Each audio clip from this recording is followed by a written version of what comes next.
ক্ষয়ক্ষতি হয়েছে, ধরেন ব্যাপক হারে ধানে ক্ষতি হয়েছে। যে ধান 18 মন 20 মন করে হবে, সেই ধান এখন 10 মন পড়তা। আর মাছের গেড়ে তো পর্যাপ্ত ক্ষতি, মাছ নাই করলে চলে।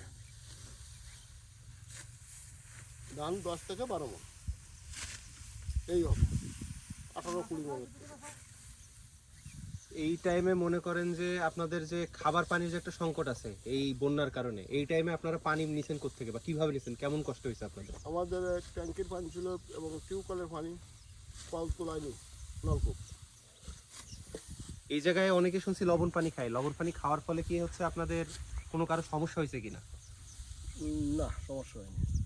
আচ্ছা, আর হচ্ছে গিয়ে এই যে আপনারা যে কৃষিকাজ করেন এটার জন্য পর্যাপ্ত পরিমাণে আপনারা পানি পান কিনা কৃষিকাজের জন্য, কৃষিকাজের বা জন্য সমস্যা হয় কিনা? কৃষিকাজের জন্য সমস্যা হয়।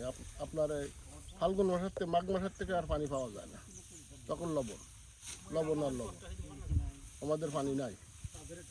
এর ফলে কৃষিকাজের কি অনেক ক্ষতি হয়? ক্ষতি, পর্যাপ্ত ক্ষতি হয়। আর পানি কিনে খায় আমাদের অঞ্চলের লোক। জি, ধন্যবাদ আপনাকে।